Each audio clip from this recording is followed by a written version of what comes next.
മലബാർ കലാപം 1836 മുതൽ ചെറുതും വലുതുമായ ഒട്ടനവധി മാപ്പിള കലാപങ്ങൾ മലബാറിൽ പൊട്ടിപ്പുറപ്പെട്ടിരുന്നു. തുടർച്ചയായ ഈ കലാപങ്ങളെക്കുറിച്ച് അന്വേഷിക്കാൻ ബ്രിട്ടീഷ് ഗവൺമെന്റ് നിയമിച്ച കമ്മീഷൻ ലോഗൻ കമ്മീഷൻ മലബാറിലെ മാപ്പിള ലഹളകളുടെ അടിസ്ഥാന കാരണം ജന്മിത്തവുമായി ബന്ധപ്പെട്ട കാർഷിക പ്രശ്നങ്ങളാണെന്ന് ചൂണ്ടിക്കാട്ടിയ Malabar collector William Logan Malabar manual എന്ന ഗ്രന്ഥം എഴുതിയത് വില്യം ലോഗൻ. മാപ്പിള കലാപങ്ങളുമായി ബന്ധപ്പെട്ട് വധിക്കപ്പെട്ട Malabar collector HV Conolly 1855. Mappila ലഹളകളുടെ തുടർച്ചയായി 1921 നടന്ന കലാപം മലബാർ കലാപം. ഖിലാഫത്ത് പ്രസ്ഥാനം മലബാറിൽ ശക്തിപ്പെട്ടതോടെ മലബാറിൽ ബ്രിട്ടീഷുകാർക്കെതിരെ നേരിട്ടുള്ള ഏറ്റുമുട്ടലുകൾ ഉണ്ടായി. മലബാറിലെ പോരാട്ടങ്ങൾക്ക് നേതൃത്വം നൽകിയത് മലബാറിലെ കർഷകരായ മാപ്പിളമാർ. മലബാർ ലഹളയുടെ കേന്ദ്രം തിരൂരങ്ങാടി. മലബാർ കലാപത്തിലെ പ്രധാന നേതാക്കൾ വാരിയംകുന്നത്ത് കുഞ്ഞഹമ്മദ് ഹാജി, കുമരൻ പുത്തൂർ, സീതിക്കോയ തങ്ങൾ, അലി മുസലിയാർ.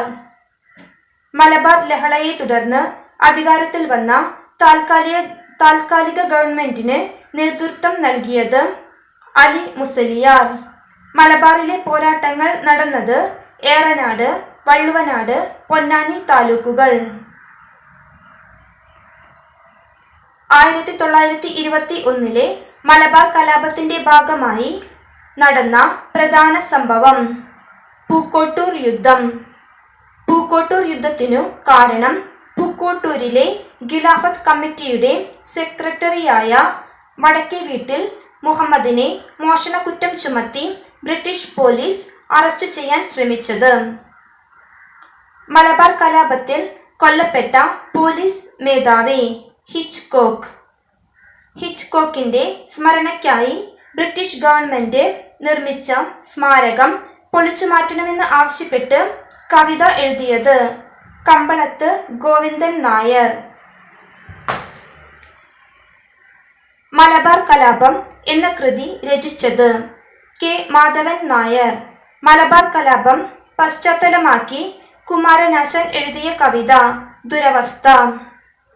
ഖിലാഫത്ത് സ്മരണകൾ എന്ന പുസ്തകത്തിന്റെ രചയിതാവ് M. ബ്രഹ്മദത്തൻ നമ്പൂതിരിപ്പാട്. മലബാർ കലാപം പശ്ചാത്തലമാക്കി ഉറൂബ് എഴുതിയ കൃതി സുന്ദരികളും സുന്ദരന്മാരും. 1921 മലബാർ കലാപത്തിൽ ബ്രിട്ടീഷ് പോലീസിനെതിരെ ശക്തമായി പോരാടിയ വനിത കമ്മത്ത് ചിന്നമ്മ. മലബാർ കുടിയായ്മ നിയമം 1929. മലബാർ കലാപത്തിൽ പങ്കെടുത്തവരെ നാടുകടത്തിയ സ്ഥലങ്ങൾ Andaman Nicobar, Botany Bay, Australia.